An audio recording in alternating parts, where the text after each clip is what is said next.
Good afternoon, everyone. Thank you so much for joining us on this Thursday afternoon. I appreciate you all coming here today. Student success is so important, and being an engaged student outside the classroom means that you have an 85% chance of student success versus a non-engaged student. So give yourself a hand for being here today. Obviously, you want to know the secrets, right, to college success, life success. I know I do. I met Julian Gordon at the National First Year Experience Conference a couple years ago, and I'll tell you, you are in for a treat today. By far the best motivational speaker I have ever seen in my life. I am going to turn it over to Mr. Watkins, our Vice President of Student Affairs, to introduce Julian to you. All right, good afternoon, everybody. Whoa, wait a minute. Whoa, wait. Y'all know me better than that. Good afternoon, everybody. Good afternoon. See, I got an important job today because I was talking to Julian backstage a moment ago, and he said, all right, Mr. Watkins, here's your job today. I'm going to come out here, I'm going to get him motivated, I'm going to get him going, we're going to talk about a lot of different things, but first, you got to be my hype man. I'm like, what? Yeah, you got to be my hype man. So you got to go out here and you got to get the crowd motivated and ready to go. So today, the rules are you got to be interactive with him, okay? He's going to come out here, he's going to talk about some things that have helped him to be successful. Listen and learn, because for all of us, as we continue to move on, there have been those things that have become that defining moment. You know, for me, it's been that defining moment when I was in college and really trying to figure out where I wanted to be and how was I going to get there. Needless to say that over the years, everything that I started doing, I'm not doing today. But the skills that I've learned along the way from being involved in the various things that in college life help prepare me for what it is that I'm doing today, which is ironically working with students. Because if you would have asked me that many, many years ago, I would have told you no. My whole job would have been, I would be in radio and TV forever. But it evolved into working with students and the experience that I've been given that I'm able to relate to you guys every day. And so it's the experiences that you're going to have here in college that you're going to be able to take forth. So today, you're going to have an experience today to talk with someone who's been there, who has found some secrets that he would like to share. So let me tell you a little bit about our special guest today. Julian Gordon is the son of two doctors, and as a result, everyone expected him to be some sort of super doctor. Instead, he became a superhero who goes by the name The Inner Viewer. All right, as the CEO of the New Hire, he spends his life helping young people successfully transitioning from college to career and making a living doing what they love to do and being successful at it. Now, some people call it motivational speaking, life coaching, or consulting, but Julian calls it helping people dream awake. According to Julian, to dream means to have desired relationships, employment, and money. And success is the equilibrium of these three elements for each individual. Now, he's also passionate about writing. He has published 4 books, The 8 Cylinders of Success, How to Align Your Personal and Professional Purpose, Good Excuse Goals, How to End Procrastination and Perfectionism Forever, The Inner View, Everything You Need to Know and Do Before Your Job Interview, and 101 Things to Do Before You Graduate. Now, he blogs regularly at juliangordon.com on millennials, purpose, passions, and professional development. In 2007, Julian received 2 master's degrees from Stanford University. He received his MBA and a master's in education. And in 2003, he received his bachelor's of arts from UCLA in 3 years. Julian Gordon is originally from Oakland, California, and currently resides in Brooklyn, New York. So put your hands together and welcome to the stage, Mr. Julian Gordon. Appreciate that, guys. Good afternoon. How you doing? Good. Good, good. I'm so glad to see you all out here. First and foremost, I want to thank the university. I want to thank Rochelle for organizing this event, inviting me to be here. I'm going to be speaking at the leadership conference on Saturday as well. But she said, how can we attach this on so that all of the IRSC students could get access to this knowledge that I want to share today. And so I'm so glad that she did that, and I'm so glad that you are all here today. My intention for this space is that this is one of the most powerful 60 to 75 minutes of your undergraduate experience. Every time I go to speak on a stage, I want it to be that kind of transformational experience. There are a lot of people out here who are motivational speakers and we get this rah-rah, but I'm not here just for the transfer of information. I'm actually here for your transformation. And I know that not everybody's mind is going to be open, but the fact that you came here shows that you are open to choosing a different path and a different way to navigate not only your undergraduate experience in your life.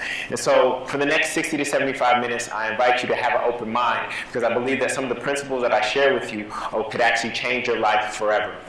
Today I want to share with you what I call the other 4.0. And the other 4.0 is the metric that I use to dictate and determine my success, and I'm going to show you how to grow the other 4.0 right here and right now. And I'm going to start off by sharing my story. Some of you may have seen my TED Talk. It has almost 300,000 views now. That's an old image, and it spread virally, and that's why I stepped into this work. I did this TED Talk, and it resonated with a lot of people. And TED Talks are typically only 12 to 18 minutes, but obviously today I have more time with you, so we get to go into more depth. I spoke all over the country. I went to UCLA and Stanford, where UCLA I graduated in 3 years. Stanford, I got my MBA, Master's in Education, and now I get to add you all on the map over here. But I've been to Florida, been to Hillsborough Community College, Miami-Dade, UCF. I've been all over Florida, so I'm so glad to be here today. But this work really started for me when I was at my little brother's graduation. He graduated from UC Irvine. I have two little brothers, one who's 4 years behind me and the other one who's 6 years behind me. And the littlest one was graduating, and all the graduates on the ground floor of the basketball arena at UC Irvine, and all the guests were on the upper deck. And I'm looking for my little brother, and while I'm looking for my little brother, how many remember that music? How many can't wait to get back to that music? So I'm looking for my little brother, and on one of the graduates' hats, I see, "Hire me." And it was at this moment that I realized that higher education was no longer leading students to getting hired. See, my brothers are 4 years and 6 years behind me, and something happened in that short period of space and time. We grew up with the same exact resources, with the same parents. But there was something that changed in the world that was making it harder for both of them upon graduation and causing them to have a completely different experience of the real world upon graduation than I did. They are smart, they are hardworking, and they're great young men. Yet, one graduated unemployed and the other one graduated underemployed. And I couldn't understand why. So that evening, I went home and I couldn't sleep, and I wrote down all the things that I did during my undergraduate experience that prepared me to step out into my dreams after graduation, not wait until retirement, not wait until I became some sort of millionaire or anything like that, but to actually start living my dreams right away. And I believe that that's possible if you use this space and time in your life in the right way. And so here we are in college, and you've all heard the story of the tortoise and the hare. And the way the story works is, that the hare is off to this fast start, and the tortoise is just being consistent, and steady wins the race. Well, the story flips when it comes to you all. Here we are sitting on this college, right? Indian River State College, right? And it is a slow-moving institution. This is a bureaucratic organization, and even with great leaders like Dr. Watkins, it can't evolve quick enough to prepare you for the world that you're going to graduate into. So here you are this hare, and you're this fast-thinking, witty individual who has access to information on your phone instantaneously. And what we've been told is to jump on this tortoise and hold on for 4 years. And if you hold on for 4 years, it's going to take you to the finish line, and the world is going to open to you once you cross that 4-year line. And that's not the case. And so today I'm actually here to kick you off the tortoise, not for you to drop out of school, but to let you know that there's another curriculum outside of the curriculum that you have to take for classes that you need to be engaged in order to make the most of this time here in college. So many of us were taught to take the easy road, and the easy road is be good, get good grades, go to good school, and get a good job. Raise your hand if that's what you were told to do. We must have had the same parents. So it's called Easy Road for a reason. Why? Because it's easy. With the exception of people who are taking STEM and things of that nature, many of you don't wake up sweating bullets every day because college is so hard. Of course, when you procrastinate a little bit or a lot, and you have to pump out a 30-page paper in 1 hour, then you might sweat a little bit. But for the most part, college isn't pushing you to your fullest potential. It's not challenging you at the level that you could be challenged. And so we've been taught to just take easy road. Go to college and everything's just going to magically work out. And like I said, for my little brother, something changed in that short period of space and time. And I want to prepare you so that that does not have to happen for you. And so here's your life, right? The average American man lives to 76. The average American woman lives to 81. So we have this black area, that's sleep. So 1/3 of your life is gone to sleep. So just chalk that up. Then you have this yellow area, that's free time. You have a lot when you're a little kid, you have very little when you're a working professional, perhaps in a romantic relationship. You get married, have kids, you have no time when you have kids. And then a lot of people play the game, especially here in Florida, of retirement. I'm gonna delay my dream, and one day I'll enjoy it. I do not want to retire and have to go to the amusement park with a walker. That's not my vision of a successful life. And so here we have college. This 2 or 4 year space and time, and I know the college is changing to 4 years fully. And if you use this little sliver of time properly, it can position you to make this big red area, which is your career, which is going to be a lot of your waking hours. You use this space properly, it can make this space purposeful and something that you're passionate about. It's kind of like bowling. If you're off track early, then this becomes hard and you end up in the gutter. But if you're on track early, you can strike big in life. And so really in college, it's very binary. You either work hard now so that you can do what you love later, or you chill now and enjoy easy road, and then you spend all this time working really, really hard doing something you don't necessarily love and enjoy. That's the trade-off that you have, okay? And so many of us are taught to take these different paths, be a teacher, doctor, lawyer, engineer, businessman, or businesswoman, as if those are the only 5 career paths that exist. And the reality is that the number of career paths in today's world are absolutely infinite. Infinite. You don't have to go and choose from these limited menus. Raise your hand if you don't want to be any of these 5 things. Okay? And for those of you who do want to be one of these 5 things, my question to you is, how do you know and why?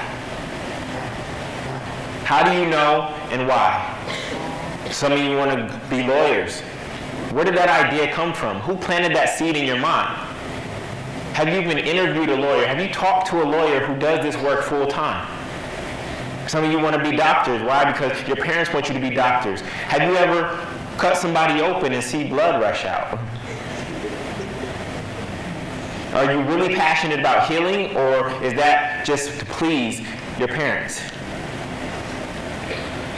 When the number of career possibilities are infinite, we have to ask ourselves, why are we making the choices that we made based on very limited information? Okay? So when everybody's going on the same road at the same time, that's actually called traffic. And I want to help you avoid traffic as you step into the real world, and that's what today is really all about. So what changed for my little brothers? See, when our parents, how many are first generation? Okay. So for the older generation, all they had to do was outcompete the person to their left and their right in their high school classroom, and they would be okay. They didn't even have to go to college, and they would still be able to own a home here in Florida, have a nice little car, and raise you right. They didn't even have to go to college. Then for me, I'm a little older than some of you, my generation. I had to outcompete all the students in the state of California in order to get into UCLA, right? Because of my AP exams, because of my honors courses, GPA, etc., I was able to get into UCLA, but I had to compete against all the students in the state of California. Our parents were only competing against who? The people in their high school classroom. I had to compete against who? All the students in the state of California. And as you know, being here in Florida, California is also a very big state. for you all on the younger end of the millennial generation, you are now competing against everyone in your age group in the entire world. You are competing against everyone in your age group in the entire world. So if you expect to do the same thing that I did or that your parents did and get the same results, you're going to have a rude awakening upon graduation. You have to figure out how you are going to stand out like this red dot. Because guess what? There's going to be thousands and thousands and thousands of people graduating on the same day as you with equal degrees from equal or better institutions with equal or better GPAs. So how are you going to stand out in that world? See, our parents, they always give us this sob story about how hard they had it. And of course, if you have a first-generation parent and they came here from somewhere, it was probably hard. But here's how you know you have it even harder than your parents. Next time they give you that sob story about how hard they had it, ask them would they trade places with you. Ask them would they trade places with you. And deep down inside, they know that they wouldn't. They know that they wouldn't. Why? Because what happened between my little brothers and I is this thing called globalization. And what globalization does is it makes the world flat, which means that the playing field is absolutely level. Our parents never had to compete against a student in India. Our parents never had to compete against a student in China. If you saw the video earlier, it said that there are more Indian honor students than America has students in totality. They have more honor students than we have total students. Our parents never had to compete in the global economy like that. When I was growing up, I had an Encyclopedia Britannica set at home. So if I had a book report to write, I could run downstairs, reference the books, write my report, and turn it in the next day. All my friends who didn't have an encyclopedia set had to do what? They had to go to a library. So because I had access to information faster than they did, I had an advantage. Google's mission is to make the world's information universally accessible to all people, and has been doing a great job of that. And while it may seem like it's easier because you have access to information, guess what? Everybody has access to the same information now. So this is how the playing field gets leveled. You see, when you look at the global economy, this is an Indian young boy studying a book under a McDonald's streetlight. Who's hungrier for education and opportunity, this young boy or you? He will eat almost all of you alive in this global economy. And you want to know how I know? CEO of Google is an Indian man. An American company, CEO is an Indian man. This is the reality that you will all be graduating into. And see, I have two speeches. I have the rah-rah motivational speech that I could have given you, and we could have, oh, college will be there, and we'll be able to fulfill your dreams if you just go to college, rah. But instead, I decided to give you the truth, and they say that the truth will set you free. But sometimes the truth also hurts. But I know that if you know the truth and we stop giving you these fairy tale ideas about what college is going to do for you, that all of you will be able to rise to the occasion. Or at least you won't be able to leave this room and say, nobody told me. So a lot of people are graduating nowadays with these expensive college degrees. Major debt and minor capital. At the end of the day, this is just a piece of paper. In fact, I could go to Kinko's and I can make an exact replica of the degree that you're going to get from this institution for about 10 cents. So this piece of paper is worth nothing more than 10 cents. I have two of them from some amazing, I have three of them actually, from amazing institutions, and guess what? I have no clue where they are. Seriously, I have no clue where they are, and I don't care. Because these pieces of paper have no inherent value. What determines the value of this piece of paper is not the fact that you get it.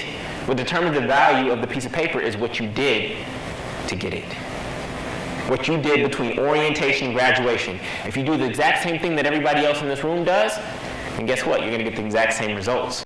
You can't expect to do the exact same thing that everybody else does and expect to have greater results than everybody else. It just doesn't make sense. And so what people do is they take this 10-cent piece of paper and they go to the bookstore on graduation day and they get this $125 mahogany frame.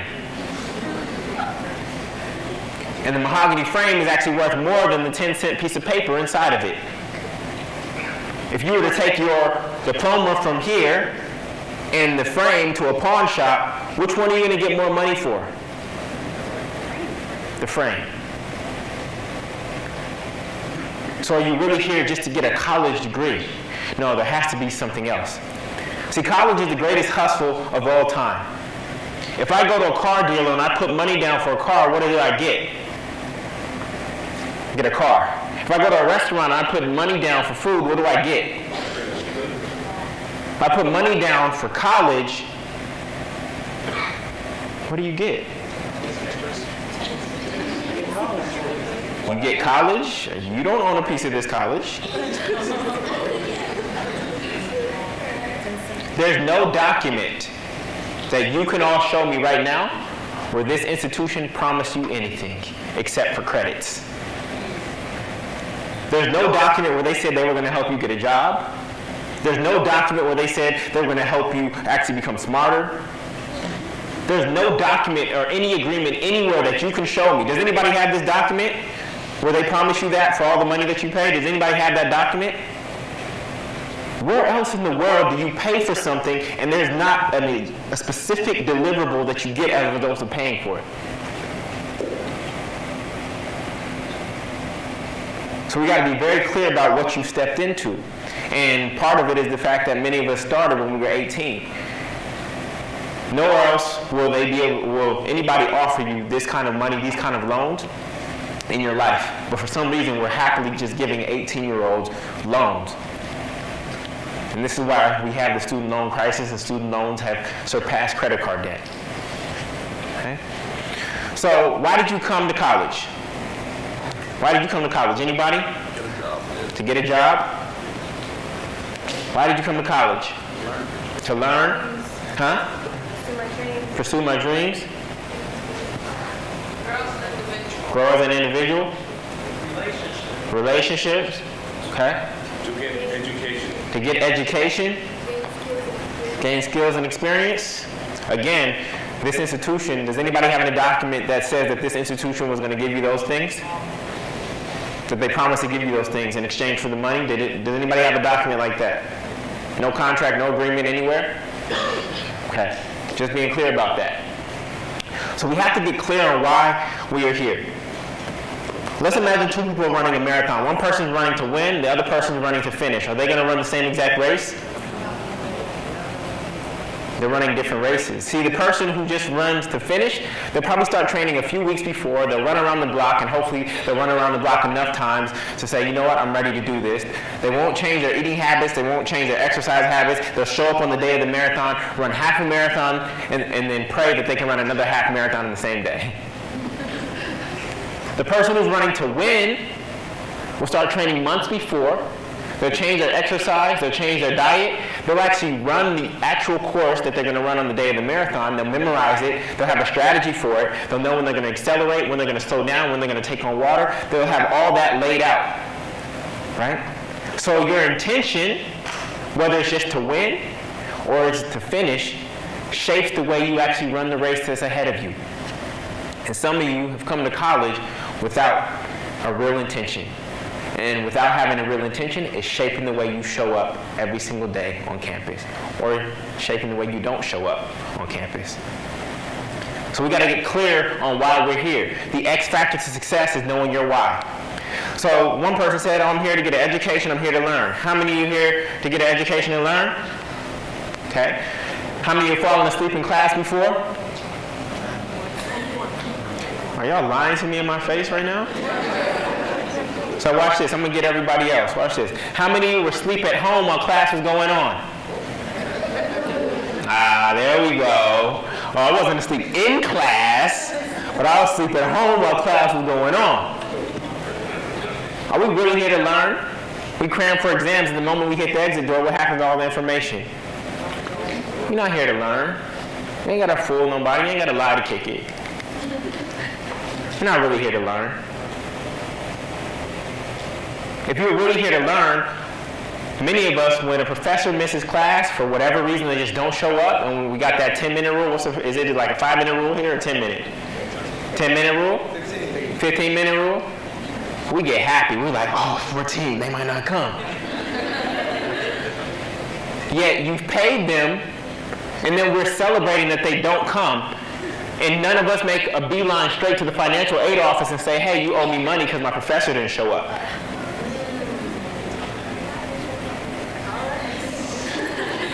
Does that make isn't that what you should do? If you pay for a hamburger and fries and they didn't give you your fries, what you gonna go do? But when it's college, when it's education, we're like, oh no, it's cool, I'm about to go chill. I'm happy they didn't show up. It's backwards. It's backwards. So we're really here to learn. If we're really here to learn, this is my favorite shirt. Thanks, Wikipedia. Wikipedia gives you access to 95% of the information that this institution gives you for a lot cheaper, for about $35 a month for an internet connection. If you had enough self-discipline, you could go get all this information on your own. You could have bought all the textbooks on your own and studied them on your own without paying all this money, if you were really here to learn. So let's just be real and let's be honest with each other about what's really going on, okay? In fact, a lot of students nationwide, not just here, aren't even graduating. But we're told this narrative that, oh, everybody goes to college and everybody graduates in 4 years. It's just like high school. Grades 13 through 16. Social promotion. What class are you all? I don't even know. And I'll tell you why I don't know. Because of one, I know the institution is changing from 2-year to 4-year, but even still, when it was a 2-year, some people take over 8 years to graduate. My God. Who says college is supposed to take 4 years even? I graduated from UCLA in 3 years. Who said it's supposed to take 4 years? Who made up that timeline?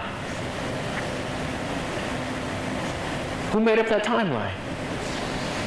If we condensed your K through 12 education to K through 8, guess what? You could have learned all the same stuff. Same amount of time. So where do these timelines come from? A lot of them are fictitious. Anybody know what the first year student retention rate is here? 28%. 28%. You don't have a 4-year graduation rate yet. 6-year. Many of you have no clue what these numbers are. But when it's time to look at a movie and buy a movie from iTunes or go to a movie theater, you do all kinds of research on Rotten Tomatoes and things like that for a $5 movie. But when it came to making a 5-figure investment, many of you didn't do the research even though the numbers are there. That's on you, nobody else. You will not be able to come back and point at the institution and say, they did this to me, they didn't tell me the truth. No, that information is there because I'm about to show you the information. It's all online. So you put all this energy into a $5 movie, but not a 5-figure investment. 6-year graduation rate right here is about 40%. 8-year graduation rate is 42%. So that means about 52% of people who start here don't finish. Now I'm not worried about you all in this room because I know that there's other students that didn't choose to come. You came here today because you were going to be on the positive side of these numbers. But I just want you to know what the numbers are and what you're up against. It's not this cookie cutter dream where everybody just graduates at the same time. I believe one of the keys to actually staying out of student debt is making sure that you graduate on time in the first place. Amen. See, education is this funny thing where if you take 5-6 years and you're at the family gathering and you say, yeah, I'm still in school, what do people say? Oh, that's great. They don't know you've been there for 8 years and it was only a 2-year program. And then some of us actually go hide out in graduate school and still incur more debt just because we're not ready for the real world. I want you to be ready for the real world. Now, brother here said, I came to get a job. Class of 2015, only 30% of graduates had a job on hand at graduation. College used to be a guaranteed path to a job, not today. See, when our parents went to school, it was 1 graduate, 3 job offers. For us, it's flipped. 3 graduates, 1 job offer. Now, there are students getting employed, but they're underemployed. They're going back and working at the restaurant that they worked in high school. They have a job, but it's just not one that's actually leading towards a career. So there's a difference between a job and a career. Okay? The game has changed. What employers want to see is not necessarily what college you went to, and they don't even care about your GPA that much. What they want to see is that you know how to create value, that you know how to get money, and that you've led 20 or more people. Followers are the last people to get hired in today's economy. Leadership is one of the greatest skills that you have. Creating value means that you know how to solve real problems, and getting money means that you understand the business or the industry that you're about to step into.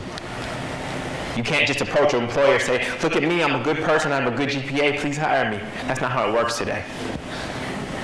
You have to approach them and say, here's what I've done, here's what I've studied, and here's some projects that I've worked on, and a group that I led, and I believe that this skill set will be valuable to increasing the revenues at your organization. It's a completely different pitch today than it was back in the day. In fact, some of our major employers aren't even valuing the college degree anymore. This is Ernst & Young, one of the biggest accounting firms in the entire country. Ernst & Young removed degree classification from entry criteria as there's no evidence university equals success. This is April 2015.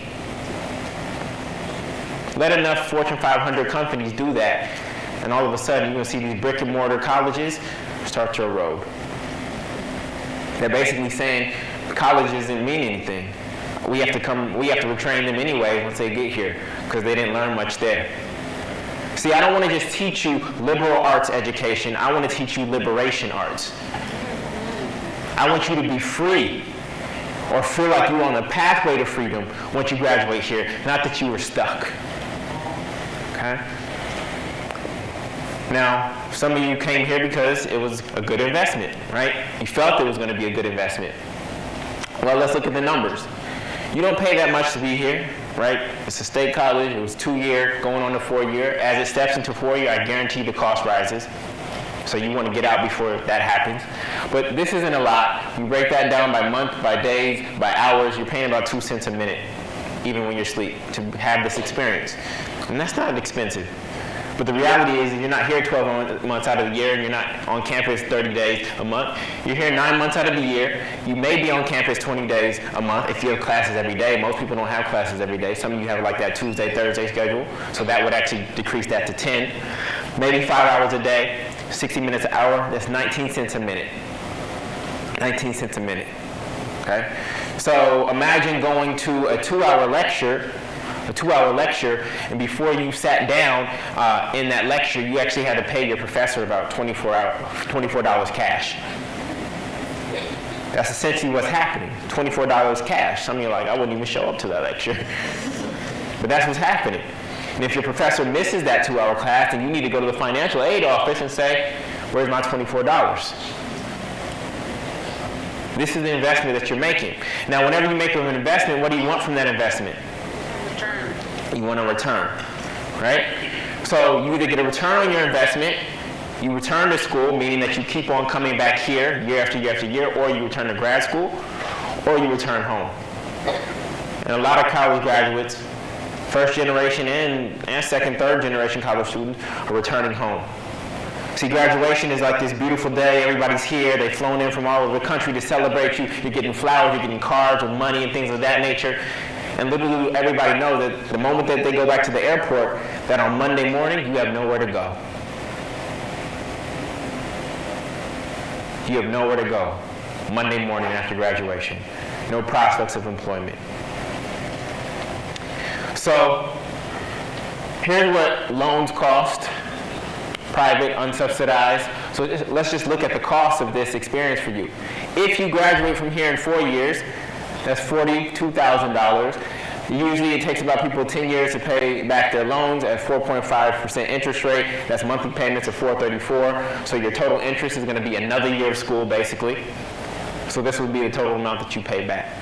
If you stay 6 years, it gets worse, right?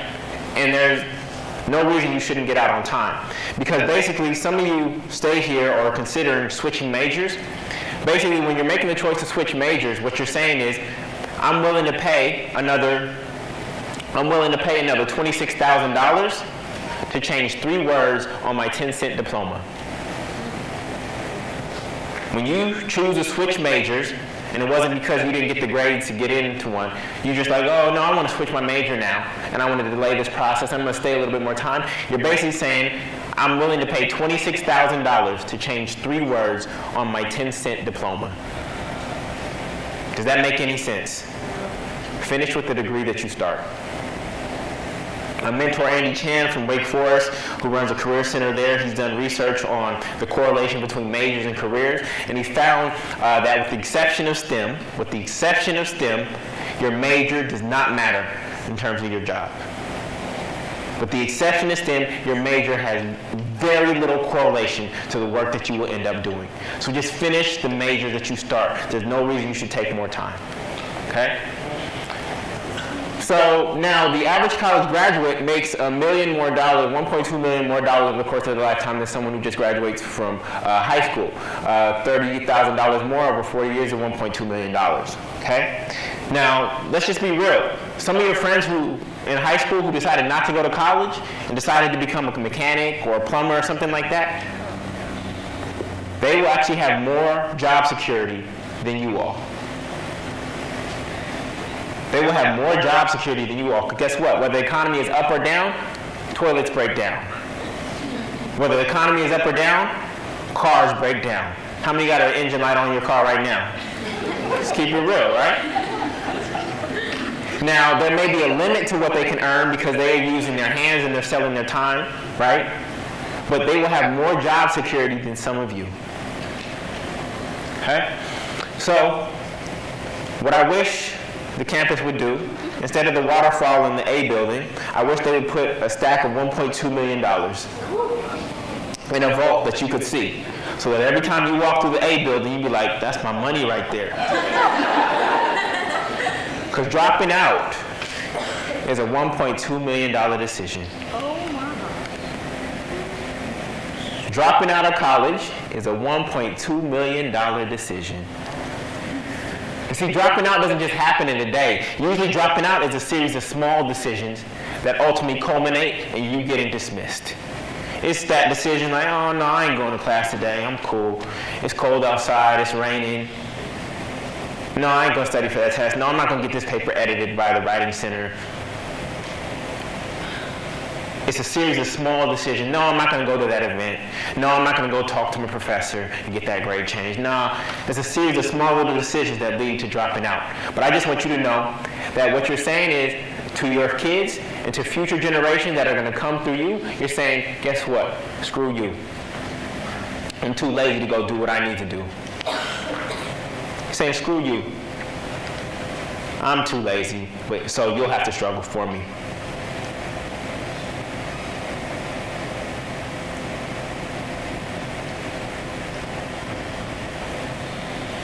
These are the numbers. I'm not making these numbers up. This is just real math.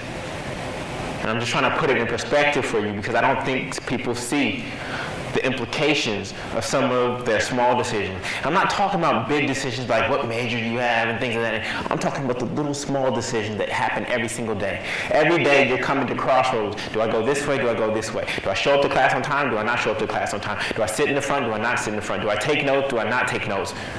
Do I ask this question? Do I not ask this question? Every day, you're having all these decisions, and the more good decisions that you make, the more likely it is that you will graduate.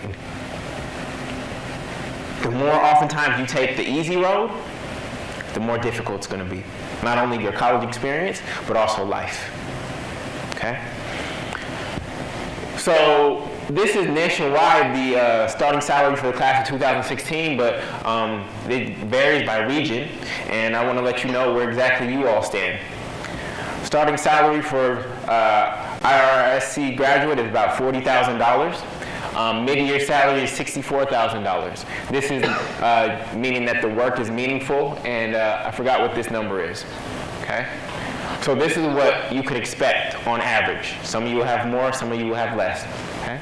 So I want to look at that really quickly so you understand what the first 5 years after college looks like if you graduate on time. Okay? Salary, $40,000, growing by 5% for 5 years. This will be the first time that many of you pay significant taxes. Many of you have never seen a comma in your bank account yet. So when you get this job and you're like, oh, this employer values me, somebody values me at $40,000, you think it's a lot of money. But the reality is you've been living off debt up until this time, okay? So you take off taxes, 25%, after taxes that's $30,000, right? So you're left with this monthly, $2,500. If you graduate in 4 years, you have a student loan payment of $434. So now after loans each month, you have to figure out how to live off $2,000. What's rent for a one-bedroom apartment here? $1,500. So you take $1,500 off of that just to live, unless you stay at home, and now you're trying to figure out how to live off of $500. And you did everything you were supposed to do. You went to college and graduated on time, and you're trying to live off of $500. Of course, as you go later on down the line and your salary goes up, it changes a little bit. But so do your desires as you get further and further away from college. You want that car now. You want that house now. You're going to get that mortgage. Now, if you take 6 years, your student loan payment is now $650. So now you're at $1,875. Then you have this $1,500 rent that you're paying. So you're trying to figure out how to live off of $375. And you went to college and you graduated. And this is your reality, first 5 years out of graduation. I'm just trying to paint it as clear as possible so that you know what you're stepping into, okay? So how many of you seen these movies? Any of these movies? This is Hollywood College. And this is the college that you were sold. This is the college that you were sold. This is Hollywood College. For some of y'all, this was last Friday. For some of y'all, this was last night. For some of y'all, this was Friday and last night. This is Hollywood College. So I'm not saying that you shouldn't have fun here. I want you to have moments like this that you remember forever until the day you die. But more than anything, the reason I'm here, the reason I left my family in New York to be here is to make sure that when this bubble bursts, that you were ready for the real world. When this bubble bursts, this safe little bubble bursts, this 4-year vacation that we call college, when it bursts, I want you to be ready for the real world. So this is our call and response. It's not my fault, but it is my future. Oh, did I depress y'all or something? Let's try it again. It's not my fault, but it is my future. Okay. It's not your fault that the world is the way it is today. It's your parents' fault. Don't tell them I said that. But it is your future. You get to shape your future with every little choice that you make, every single day. You made a choice to be here. There was an easier choice for you to go hang out, to be out in the sun. It's warm out there. But you made a different choice. And if you continue to make good choices like this, I can only assure you good things going forward. So you graduating from here, that's going to be the easy part. Many of you are going to go on to get graduate degrees, also incurring more debt. But in today's world, you need to have street smarts and book smarts. In our parents' generation, you could have street smarts or book smarts, right? Street smarts is being able to navigate uncertain situations and still make it. Book smarts is being able to plug the right number in the quadratic equation when there's only one right answer. In today's world, you need both because we're living in a very uncertain world. And this is what I call the dual degree.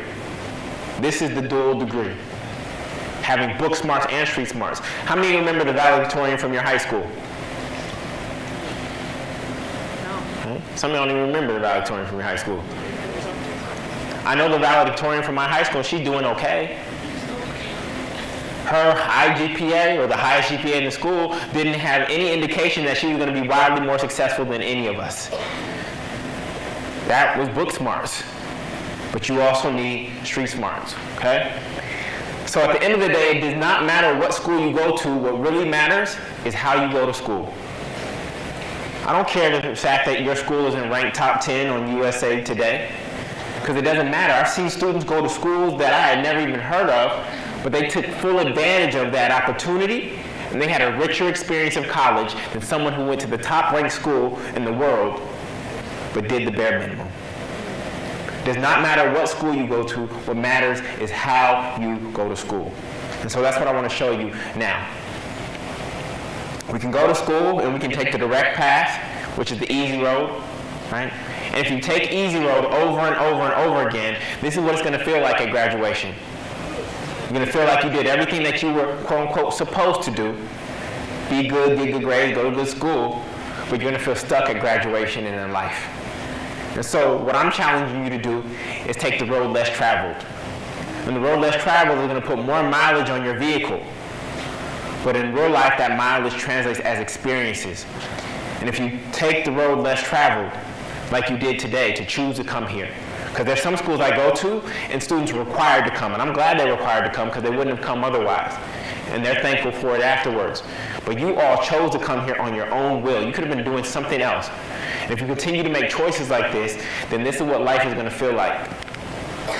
You feel like you have the possibility to create your own road, to pave your own road, and direct your life where you ultimately want it to go. So I want to share with you what I call the other 4.0. I know you've been focused on the 4.0 GPA since junior high school, but this is the 4.0 that really matters and that will be with you for the rest of your life. It is your personal capital, your intellectual capital, your social capital, and your financial capital. If you grow these things, these are the things that will lead you to success. So I'm going to walk through those really quickly. Your personal capital is how well you know yourself. This is your awareness of your gifts, talents, and strengths. When I look at you, I can't see your personal capital because where does it live? It's inside you. And sometimes those things come so natural, our gifts and talents come so naturally to us that we aren't even aware that they're actually gifts and talents until somebody else looks at us and says, how do you do that? Wow, that is amazing. You're like, oh, I thought everybody could do this. No. Anytime somebody says that to you, write whatever it was that you were doing down. Because you're starting to see that, wow, I actually am gifted at this, that this does come naturally to me, and it's actually hard for other people. Your gift may be writing. Your gift may be the way you speak. Your gift may be the way you bring people together and the way you lead, right? You need to look for that thing. That's your intellect, that's your personal capital. Next is your intellectual capital. This is what you know. This is your domain expertise in one or two subjects or fields. See, a lot of people graduate from college and they have no intellectual capital. Right? Because of what again? We cram for exams, and the moment we hit the exit door, it disappears. So the reason they make college graduate hats flat on the top is so that you can do a headstand at graduation and dump out all the irrelevant information.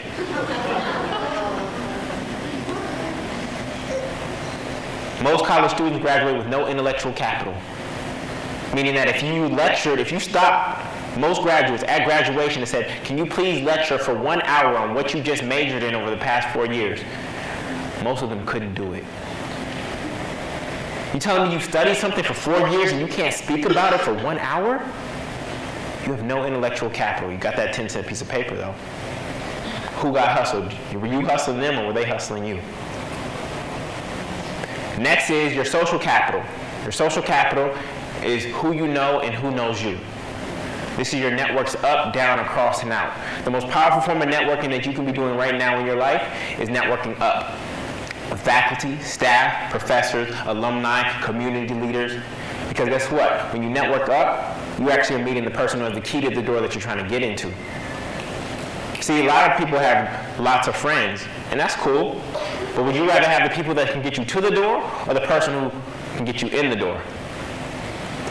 One relationship upward could be equivalent to 20 relationships across. So I'm challenging you to build your network up. And then finally, is financial capital. You said you wanted to make money, right? Well, let me show you how financial capital works. It's not secret. There's no secret to how the rich get rich. It's very straightforward, and I'm giving it to you right here. Your financial capital is who knows that you know what you know. It comes at the intersection of your intellectual and social capital. Watch this. Rochelle, my social capital, met me at a conference and knows that I know a lot about helping young people succeed, my intellectual capital, and when those two things intersect, what happens for me? Financial capital. The more people who know that you know what you know, the more financial opportunities that will come your way. But some of us try to hide our brilliance. So me too, in high school, I didn't let my friends know what my GPA was. I hid my brilliance because I wanted to try to fit in.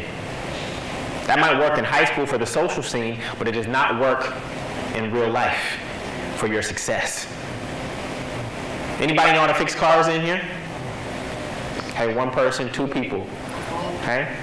So earlier I had those people with engine lights on raise their hands.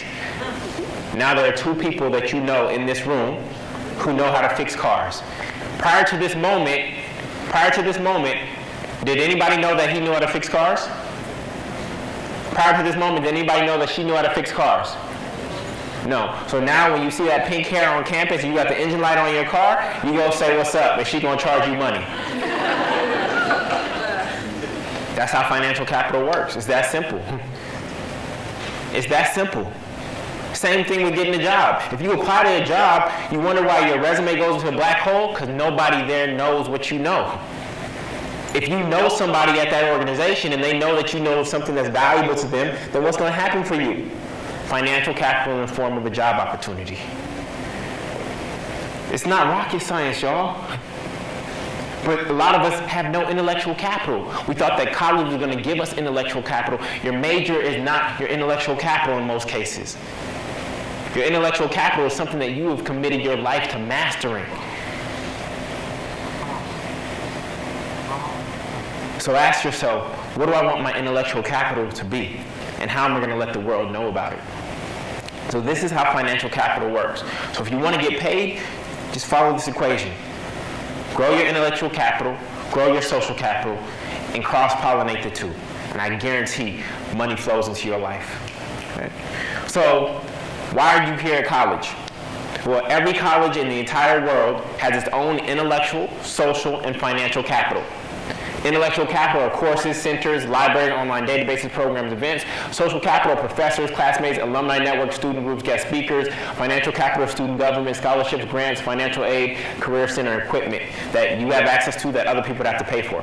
Here's why you're in college.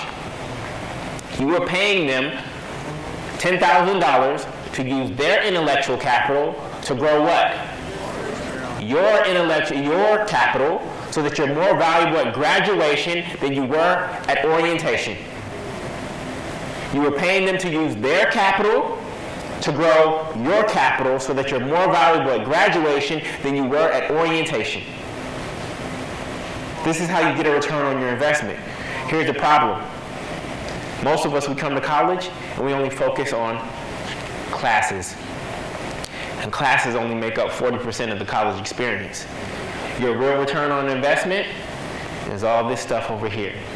And so some of us get so caught up in classes, oh, I got a test, I can't get involved in that student organization, oh, I got to study for this, I got to write this paper, I can't go to that event. And it's all about classes, classes, classes, and you're missing out on the richness of the college experience. Okay? So this is why you are here. The real return on investment is on all of this, not just this. In fact, I'll tell you this. When I was at UCLA, I graduated with 3.3, and it was a strategic 3.3. I could have got a 4.0 if I desired to, but I didn't want to. Each semester, actually we had quarters, each quarter I set grade goals. I want to get A's in these classes, and I don't care, not necessarily I don't care, but I'm fine with a B plus in this class because it's irrelevant to my future. And so when you average those things out, I ended up at a 3.3. And why did I do that? It's because if I was trying to get A's in all those classes, then I would have had to say no to all these other amazing opportunities that enrich my college experience. We have this vision of this all-American student that has the highest GPA, and they're president of this and president of that, and they're a Rhodes Scholar, and they're doing this, and they play on this team. That's not the ideal student. Most of those students who you see in the news like that, they're stressed out and they're dealing with depression. I set grade goals, strategic grade goals. In these 3 classes, I want to knock it out and I want to get A's. In these classes, I'm okay with a B plus. I don't really care about that. So I got a strategic 3.3 when I was at UCLA. So if I was to pay for all your living expenses for 4 years, what would you do with that 4 years of time if you knew that whatever you did during that 4 years of time would send your life on a trajectory of success like this, it would keep your life the same, or it would send your life downhill? What would you do in that 4 years of space and time to send your life in this direction? Save? I'm just covering your expenses, so there's nothing to save. I do a lot of reading. I would do a lot of reading. What would you read? Stuff on history, financial. Stuff on history and financial. Markets cycle, right? Markets going to cycle. So if he's studying the history of the financial markets, then he's going to know what to look for when the next wave is coming, right? What would you do? Yes? Network. Who you networking with? Phi Beta Kappa and student government? Great. Internships, great. What else we doing? Huh? Travel. Where are you traveling to?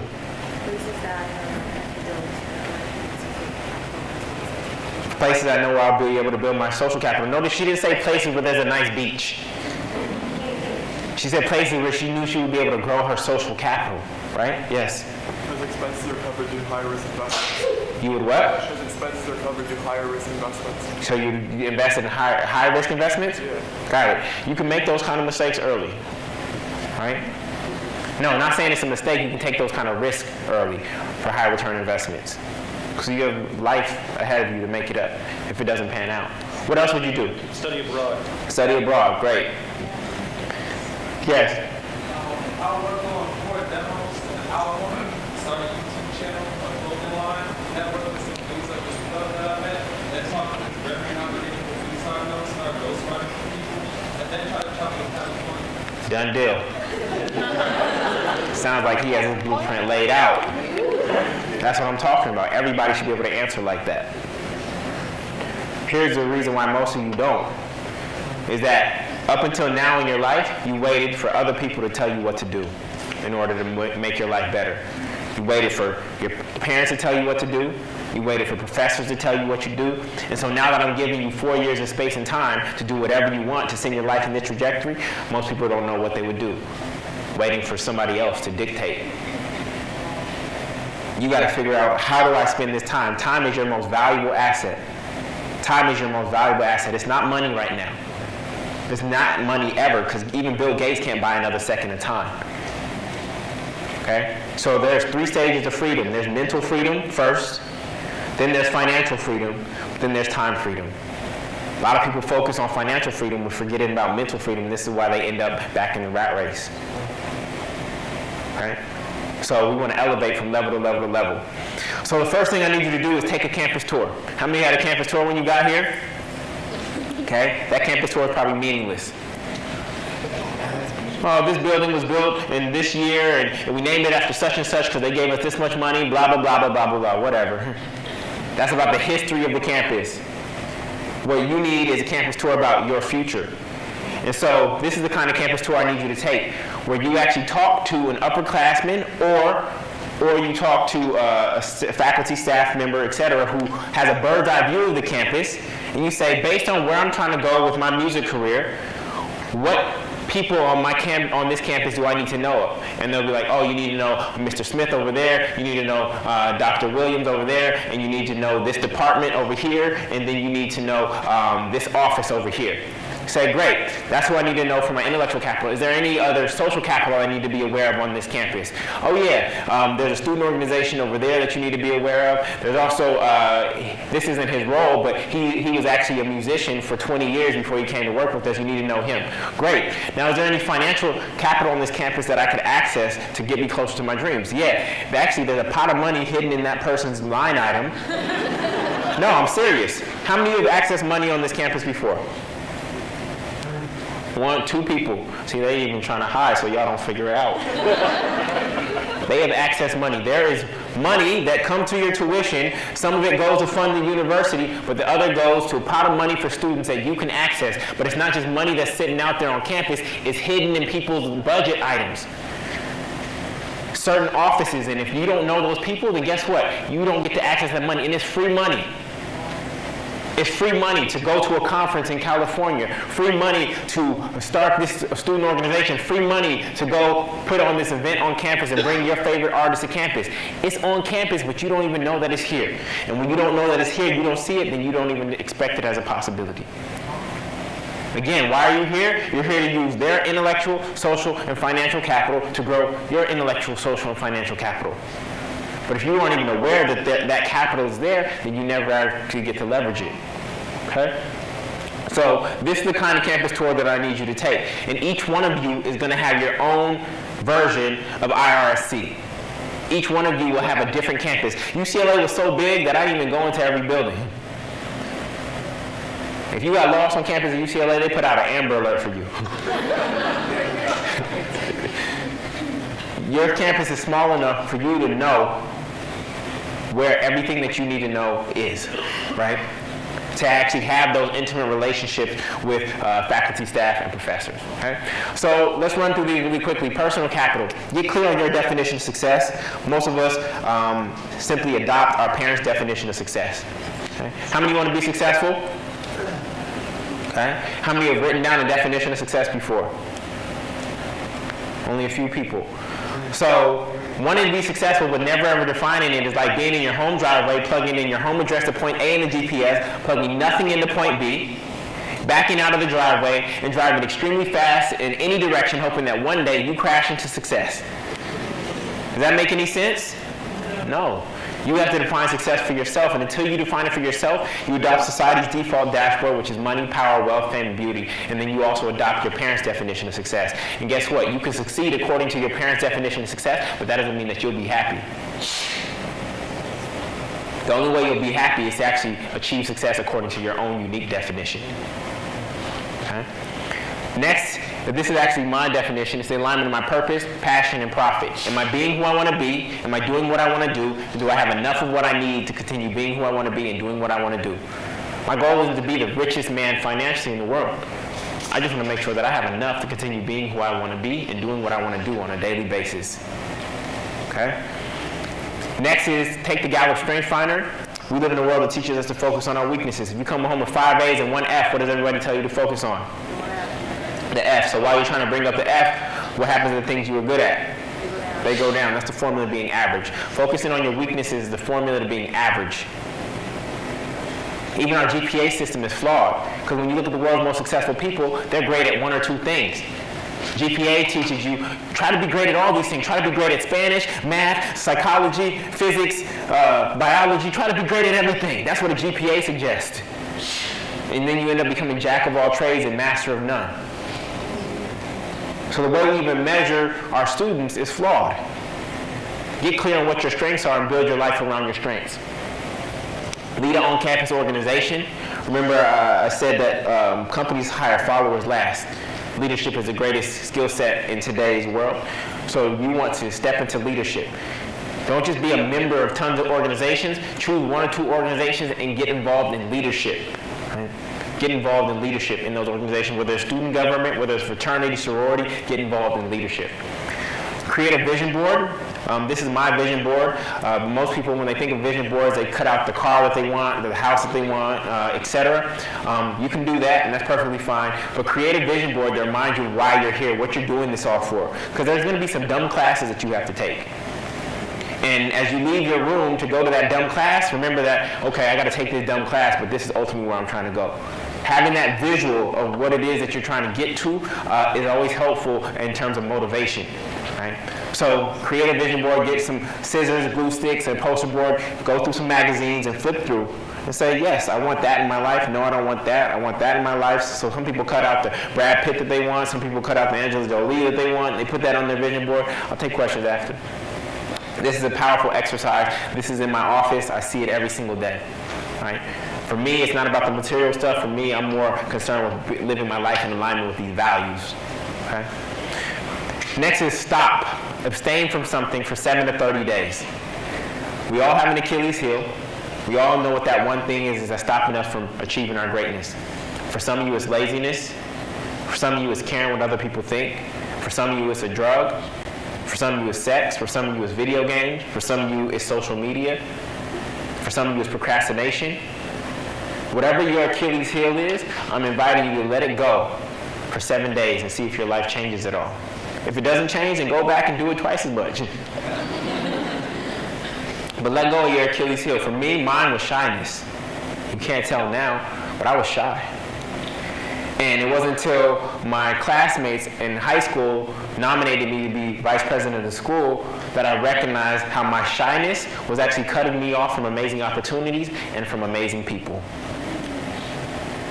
So whatever that thing is for you, I'm inviting you to let it go for 7 days and see if your life changes. Next is volunteer. Volunteer is the easiest way to find your passion because you're basically waking up on Saturday and saying, I'm not doing this for a resume, I'm not doing this for money, I'm doing this because my heart wants to do it. And the reality is that I was doing this work for free a long time ago. I don't tell my clients that now. But I started out just doing this work out of love. And then later on, I found out that I could get paid for it. And that's simply through volunteering. I would work in the community and work with youth, right, as a mentor and as a tutor. And then it started coming to the stage and things of that nature. And then I realized I can make a living doing this. So volunteering is the easiest way to access your passion. Read a spiritual text from cover to cover. Some of you are born into religious households, and my challenge to you is if you truly believe what you say you believe, then you should read the text from cover to cover. Don't come to college trying to convert other people to your belief system and you don't even know what the belief system is. And if you don't have a particular religious belief system, go to the bookstore, look in the spirituality section and pick something that resonates with you and see if it brings you closer to your source, whatever you define that to be. Okay? Next is wear a costume to class on a day that's not Halloween. Why would I tell you to do that? Because so many of us are so caught up in what other people think. And so with doing this, you're going to wear this piece of bacon one day and you're going to be rocking it, right? And it's 9 a.m. and you're going to be on campus till 5 p.m. And so at some point, what has to happen in your head? You have to stop caring what other people think. And you got to rock that piece of bacon like you own it. People are going to laugh at you, they're going to point at you, they're going to ask you why you're doing it. But at some point, you start to get comfortable in this costume.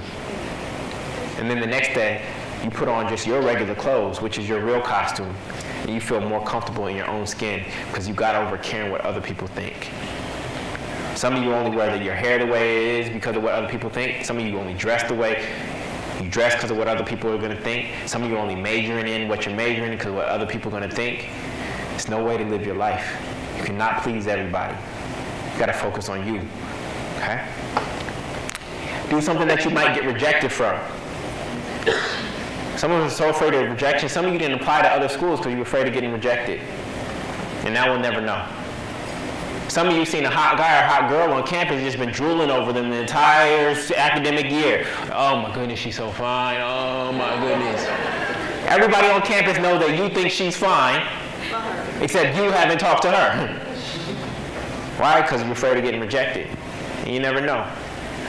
You could be sitting next to your husband and wife right now. Hey,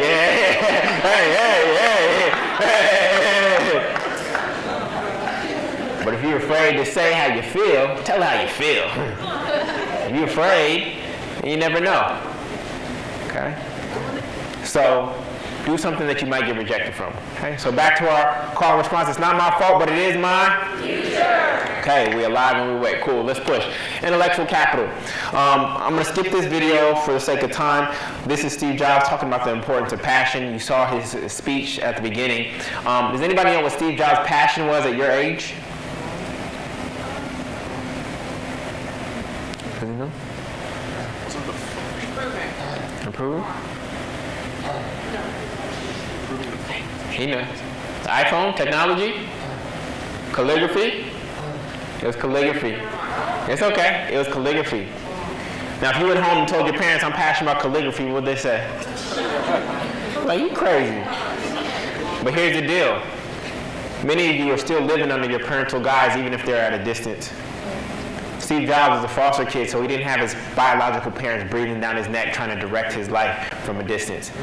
So he took that passion for calligraphy and it matured into a passion for design. And that passion for design matured into a passion for design and technology.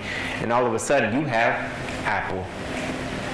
If somebody would have cut him off when he said, my passion is calligraphy, then we would never have Apple. Some of you have passions that you don't have a clue how you would make a living doing it. My invitation to you is to continue to develop it because you never know what it's going to mature into. Some of you do love video games, and not from a escapism way, like I'm just trying to escape from real life. No, you really love video games. Video games could be bigger than professional sports in the next 5 to 10 years.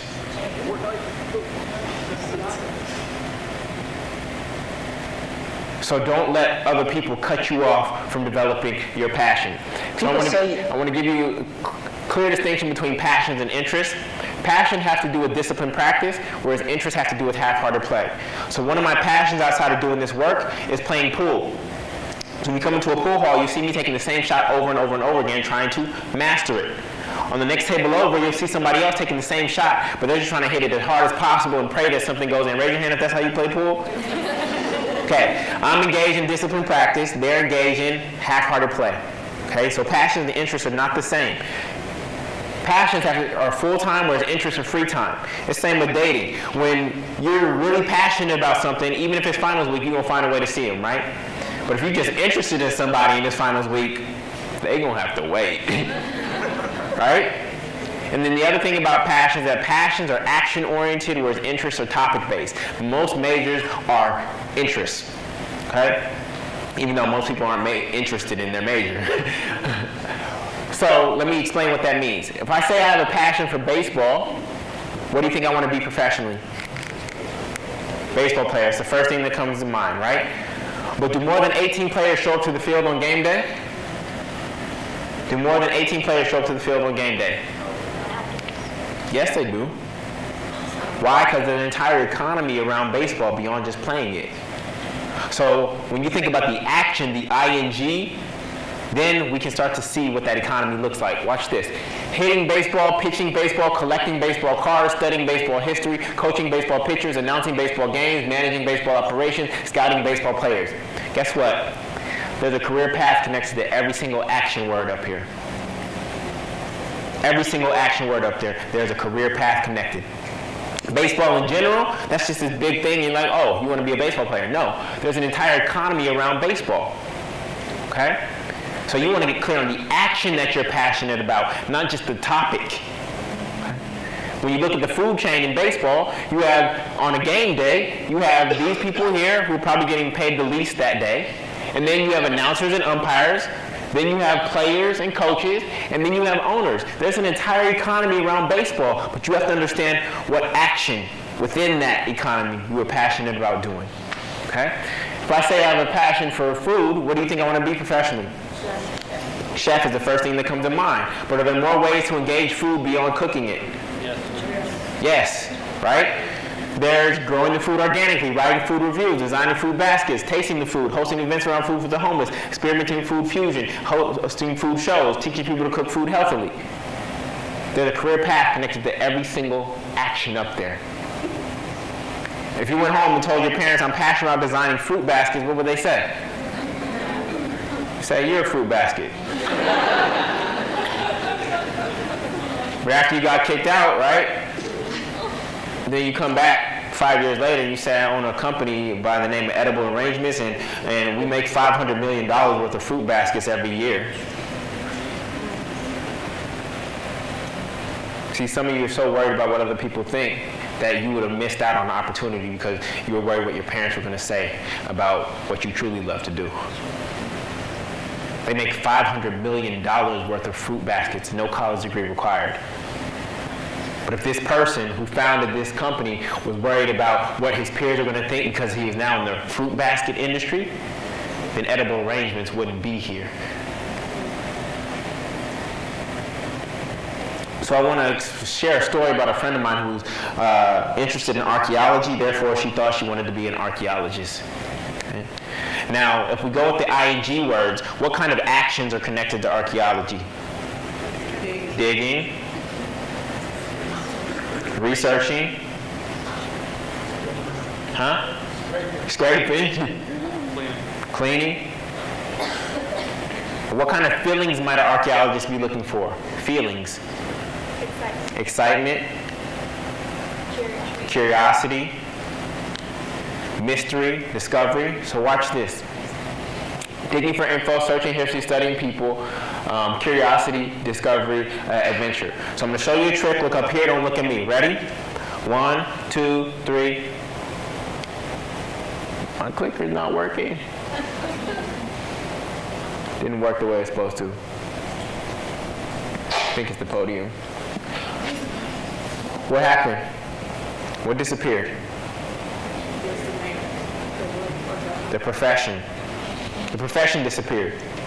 See, many of us still get asked, what do you want to be when you grow up? What are you going to do after you graduate from college? And what answer do people expect? A profession. Even when we were 6 years old, your parents like, so what do you want to be when you grow up? And we thought we had to have a right answer, right? So what do we say? An astronaut, a baseball player, a teacher, a firefighter, right? Even at 6 years old, we thought we had to have a right answer to that question. The truth is that most of us don't know. Not even most of us, all of us don't know. I didn't know I'd be doing this. The most powerful 3 words in the English language are, I don't know. So when we look at this person's passions first, instead of starting with the profession, what kind of career possibilities open up for them? What could they be given those passions? A journalist, psychologist, detective, anthropologist, historian. Great. So watch this. When we start with our passions first, it actually expands our career opportunities. But when we start with professions first, it actually limits us. And some of you are so locked in on a profession and you're 100% wrong. You're locked in on a profession and you're 100% wrong. But that profession, the reason you chose it is because somewhere inside that profession, you saw one of your passions. And so if we take that profession that you think you want to be and we say, let me stop for a minute. Maybe I don't want to be that, but what are the passions I see? What are the actions I see in that profession? And what are the career possibilities that would allow me to do that on a daily basis? You would see that your career possibilities expand. And that's what we ultimately want. So this person ended up being an HR recruiter. Instead of digging through piles of rubble, she digs through piles of resumes. Instead of studying ancient culture, she studies Google's culture to see if college graduates are fit for Google's culture. She does everything that an archaeologist does, but she's not called an archaeologist. She does everything that an archaeologist does, but she's not called an archaeologist. It's not about the title. What really matters is whether or not you're actually doing what you love on a daily basis. And when you start with your passions first, it expands the possibilities. So, what is your passion? What word is central for you? We just did baseball. We just did food. Is your word chess? Is it bargains? Is it events? Is it travel? Is it education, business, health? What word is the center of your career universe? And once you do that, you'll see that there's all kinds of possibilities. This is my friend Eric Alibis. We went to business school together. His passion was chess, and he went on to create chess.com. Multi-million-dollar company. There's money being made all around us, y'all. Every piece of clothing that you have on, the seat that you're sitting in, these speakers, these lights, this screen, this carpet, this stage. There's money just all around you at all times, but for some reason we get so limited. Teacher, doctor, lawyer, engineer, businessman, businesswoman, as if those are the only ways to go. Money is being made everywhere you go. Anywhere your eyes look, there's money that was paid for everything that you see. We got to get out of this idea that there's only these limited ways of actually making a living. And some of them don't even require a college degree. Okay? So what word is the center of your career universe? And from there, what actions make up that entire universe? And what descriptors might be there? So what I want you to do is I want you to treat your major like a minor and master your passion. Treat your major like a minor and master your passion, because at the end of the day, your major likely won't matter. But you need to be 100% dedicated to mastering your passion, okay? So here's some things you can do. You all get to check this one off. Attend guest lectures. How many are getting value from this experience? Okay? I'm not the only other great speaker out here. There are going to be flyers that the administration puts up and student organizations put up. Go. Because that 160-minute session could do exactly what I've been able to do for you. It could do the same thing. So continue to attend, make this choice. Learn a foreign language. Right? How many know a foreign language? Beautiful. In a globalized world, knowing another language is actually going to give you a leg up. But it's not just foreign languages, there's also computer languages. Anybody know any computer languages? Beautiful. These are all the languages behind every single website that you see, from HTML, CSS, PHP. These languages, if you want to have a voice in the age of the internet, you want to know computer languages. Master a skill. Master a skill. This is what I call the skills values matrix. These are things that lots of people can do. These are things that are very difficult. These are things that are very easy that lots of people can do. These are things that are very easy that few people can do. And these are things that are very difficult that few people can do. Okay? So I've only found one thing that's very difficult that lots of people can do, and that's giving birth. So shout out to all the ladies in the room. Unfortunately, you don't get paid for that. Okay? So watch this. How many know how to navigate Facebook? Okay, everybody. How many know how to set up a Facebook fan page? Okay, fewer people, but relatively easy. How many have grown a Facebook fan page to 10,000 fans or more? One person, 2 people. That's great. They know how to do something difficult in the environment of Facebook. There's nothing wrong with being on Facebook all day, as long as you're doing something difficult in that environment. Facebook's social media manager in the United States is $108,000 a year. They're on social media all day, but they are solving a problem in the context of social media. Okay? How many of you know how to tie your shoes? Let me just check. Let me check down here. Okay? Oh, we got the Velcros. How many know how to polish a shoe? Okay? $5, $10 in the airport, right? You can get paid, but just not a lot. How many know how to spray paint a shoe with an amazing design? 2 people? 3 people? Okay? 4 people. Well, look at this. Converse on Zappos.com, $55 blank. This person knows how to spray paint them with amazing design, $400. They know how to do something difficult in the environment of shoes, so they are able to charge a premium. So what you should really be focused on while you're here is, what skill set do I have that's in the upper right-hand corner that's very, very difficult and that fewer people can do? Microwaving is not a skill set. Top ramen is not a skill set. Making your bed is not a skill set. It's a skill set, it's just not valuable. Okay? So you need to ask yourself, what skill set do I want to have by the time I graduate? That's in the upper right-hand corner. See, what we've been taught for a very long time, especially with the 4.0 GPA, is trying to prove to the world that I can do what she can do. Oh, she can do that. Look at me. I can do it too. Look. And, oh, he can do that. Look at me. I'm good at physics too. Oh, she can do that. I'm good at that too. That's the wrong way. What will really determine your success in life is determining what is the one thing that you can do that nobody else around you can do. What is the one thing that you can do that nobody else around you can do as good as you? If you find that, I guarantee you'll have more success than trying to be good at all things. Okay? So again, it's not my fault, but it is my future. Cool. So social capital, I'm gonna run through these. You have to know the difference between your social and your successful friends. In college, these were my social friends. And can you see where I'm at? Middle. I'm not gonna leave it up here that long, so you better hurry. Yellow bandana. Yellow bandana. Rochelle found me. These are my social friends, and I spent a disproportionate amount of time in my early years of college with this group. And my good habits actually almost got derailed by my presence and spending so much time with them. These were my successful friends. No overlap except for me. No overlap except for me. And I'm glad that I found my successful friends because they were my saving grace. I even hang out with some of them still to this very day. So I want to give you a distinction between social and successful friends. Social friends, they'll take you out to great parties. Your successful friends will take you out of your comfort zone.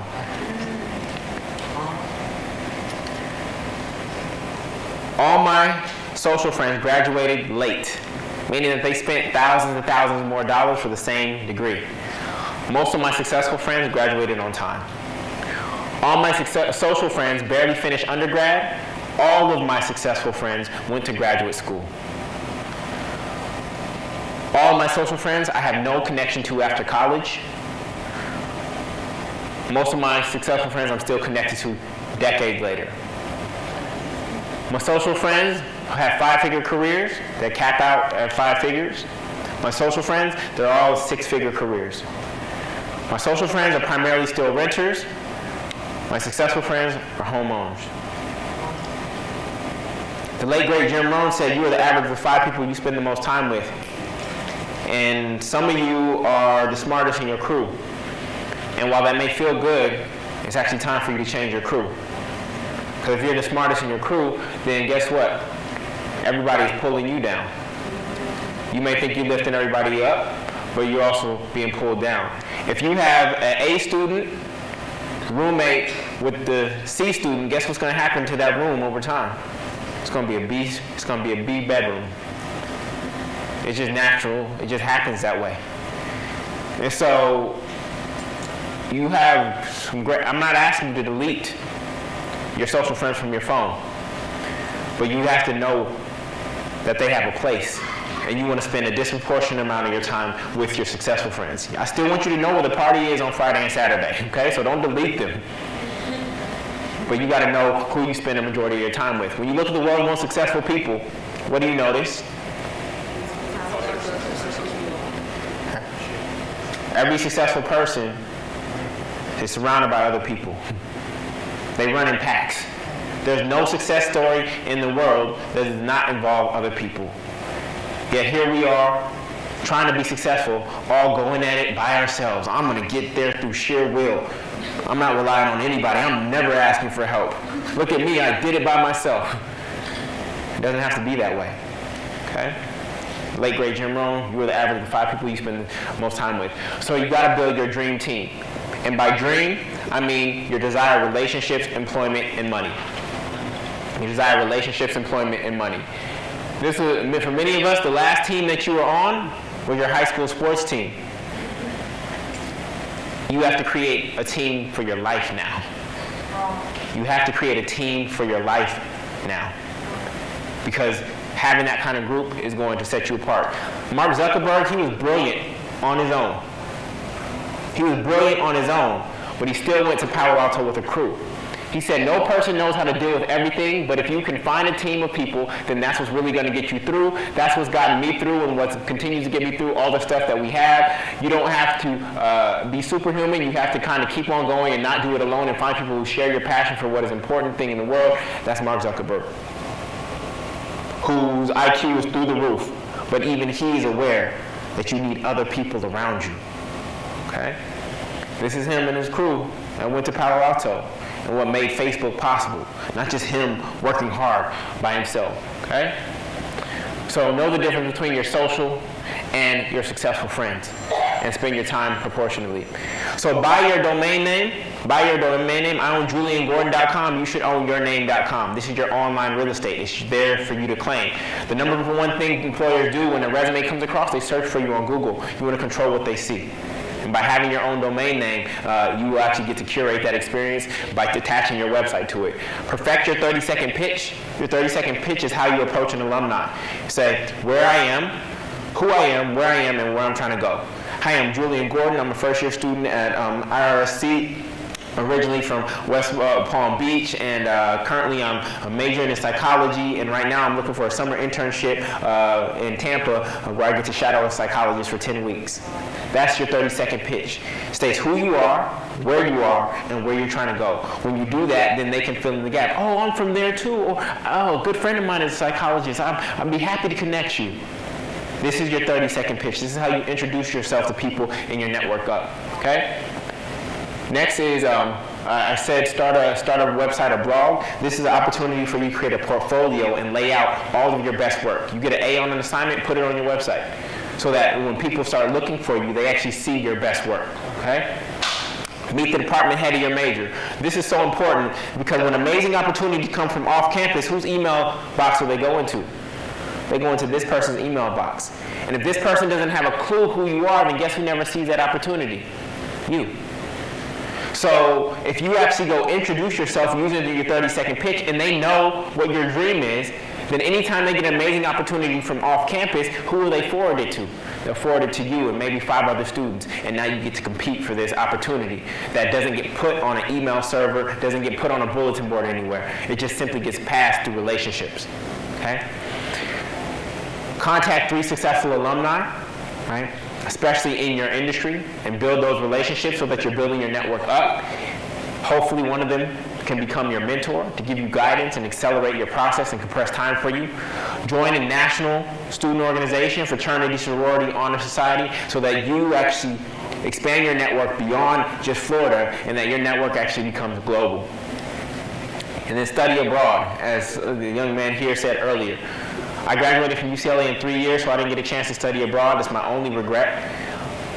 For those of you who have time, I encourage you to study abroad. We live in a globalized world now, and this is going to be a rare experience, so take advantage of it. So in the home stretch, it's not my fault, but it is my future. Last thing we're going to talk about is financial capital, getting that money, all right? Conduct 3 informational interviews. Here's what an informational interview is. You dress up just like you're going to an interview, but you're simply going to meet with, if you want to be a doctor, then you go meet with 3 doctors and you have a series of questions. Why did you choose this career? What myths did you uncover? What were the false expectations that you had? What did your average day look like? What would you tell somebody like me who wants to get into this career space? What do you love about this work? What don't you love about this work? How has this affected your family? What is the pay trajectory? How much were your student loans by the time you graduate? Are you still paying them back? You ask those kind of questions so that you can make an informed decision about your career choice. Don't just say I want to be a doctor and not have ever interviewed or talked to a doctor. Don't say I just want to be a lawyer without having talked to a lawyer. See, the Cosby Show messed up many of us because they had a doctor and a lawyer as the heads of household, and the show took place in the middle of the day. How the heck do you have a doctor and a lawyer that has a household and they're home in the middle of the day all the time? The real Cosby Show, if that was their true profession, it would have only taken place from 8 p.m. till midnight, because that's the only time doctors and lawyers are home. But everybody, Black America, white America, we all bought in to this Cosby dream that you could have 2 professionals as heads of household and always be there for your kids. That wasn't my reality as the son of 2 doctors. My parents were always on call, always had to go to surgery. And granted, I know that they were in life and death services, right? They were in emergency services, so they had to do that, and they loved that work. That wasn't the picture painted on television. So sometimes usually we romanticize these careers, right? You want to be a teacher because you saw Freedom Riders or something like that. Right? You're like, you want to be a teacher, but a teacher has to be doing this, what I'm doing, a teacher has to be doing that 6 hours a day, 5 days a week. Like, you got to be on your feet 6 hours a day, 5 days a week. Is that really what you want to do? Right? So go interview some teachers and say, what do you love about this work? What don't you love about this work? So you can make an informed decision. Interview with 2 companies. If you're going to interview with 2 companies, or you're going to intern with 2 companies, what summer do you have to start interning? By when? After your sophomore year. Sophomore summer, junior summer, and then after that, it's time to go, right? Now, an internship, I want to be clear. Working at the job that you worked at in high school is not an internship. That is not a summer internship. That's a summer job, not a summer internship. An internship is something that prepares you for full-time work in a career path. Working at the restaurant or the mall where you worked in high school is not an internship unless you plan on owning or running that store. Does that make sense? Okay. Eliminate credit card debt. How many have credit cards? There's no reason you should have credit cards right now. There's no reason. If you do have it, it should not be in your wallet. It should be in a block of ice in your freezer. Seriously. There's no reason you should have a credit card when you don't have a consistent income right now. There's nothing that you need that bad, with the exception if you had a medical expense because of an emergency and you had an appendicitis or something like that. With the exception of that, there's no reason why you need a credit card right now. There's no reason you should be spending more than you're earning. So if you do have a credit card or you don't, here's what I advise you to do. Get the card, put the one bill that you pay every single month on it, and usually that's your phone bill, because many of you can't live without that. After that, you cut it, after you automate the payments from your bank account to pay that one card, you cut up the card. What that does is it starts building your credit history as of today, and you have consistent payments month after month after month after month. That's the only reason you should have a credit card at this point in time. Is that clear? Okay. So 2 last things. Read Rich Dad Poor Dad. This book changed my life.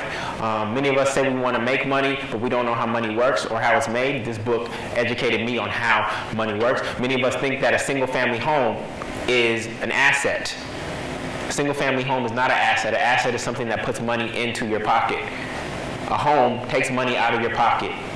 even after you've paid off that home, you still have to pay taxes and insurance, so money is still coming out of your pocket. A home does not become an asset until you sell it, and that's only if it appreciated. When you pay off the mortgage on a home over 30 years, you've typically paid enough cash to buy 2 of the homes. So there's these myths that we've been taught. You can watch HGTV and somebody gets a home, and what do they say? You're now a home owner. Are you really a homeowner at that moment? Bank is. The bank is. You are a home buyer, but you're not a homeowner until you've actually paid off the full thing. So you got to be very careful about how they manipulate with language. There's a lot of trickery out there. And next is sell something and make a profit. I don't care if you don't want to be an entrepreneur, you're fine with being an employee, but go sell something and make a profit so you understand how a business really works. My first business was selling Now Laters out of my backpack. My mom brought home a jar of 100 Now Laters. I sold them for 25 cents each, made $25, gave her $10 to buy another jar from Costco, and I kept doing that. And then I upgraded to a CD burner. I got CDs for $1 at that time. I would sell them for $5 in school, etc. Right? Go sell something and make a profit so that you understand how a business truly works. So that same little cycle that I just laid out for you, that's no different than Ford Motor Company. What do? They buy doors and cars and wheels and windshields and things of that nature at a cost, and then they market it and sell it at this price, and that's how the cycle works. It's no different. Every company works in that same exact cycle. Okay? So sell something to make a profit, then you'll truly appreciate what it means to have a job. Nobody owes you a job. Jobs are hard to create. I employ 3 other people, and jobs are hard to create. So nobody's just there to give you a job. Jobs are very hard to create. All right? So I want you to be clear about that. So I'll leave you with this extra credit, and it actually has to do with your credit because many of us get screwed, again, as they try to get you as a young person. So let's say you were going to a party, you really needed some red shoes for this outfit. And so you're like, I don't have the cash, and so I'm going to put it on the credit card, and this is not going to cost me that much. It's only 15% on $100. When you annualize that, that's only $8.31, right? But guess what? This is your first time ever spending on credit, and you miss a payment. And you know what happens when you miss a payment? You get a ding on your credit report. And you're like, oh, but I moved. I'm a college student and we move every year and I didn't get the piece of mail. And they don't care.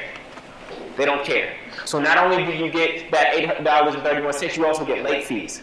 Okay? But that's not where it hurts. That's not a lot of money, right? That's not where it hurts. Now you want that red car after graduation to go with those red shoes.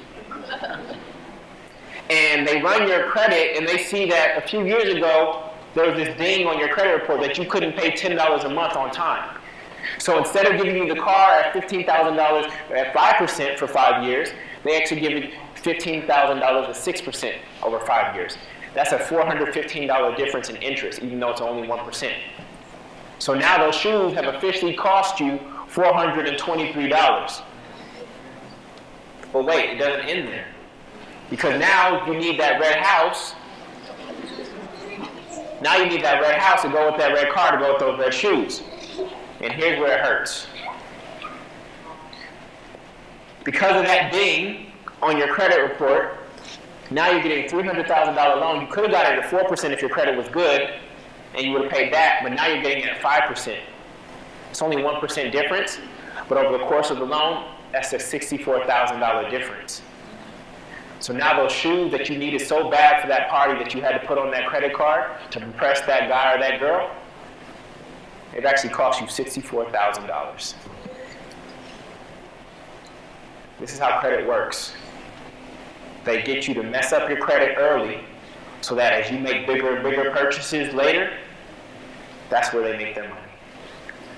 So I want you to be very careful with that because I don't want you to fall victim to that. Your student loans is already going to be heavy enough. We don't need to add consumer debt on top of that. So the PowerPoint just magically went off. I think I'm getting the Sandman. No, I'm joking.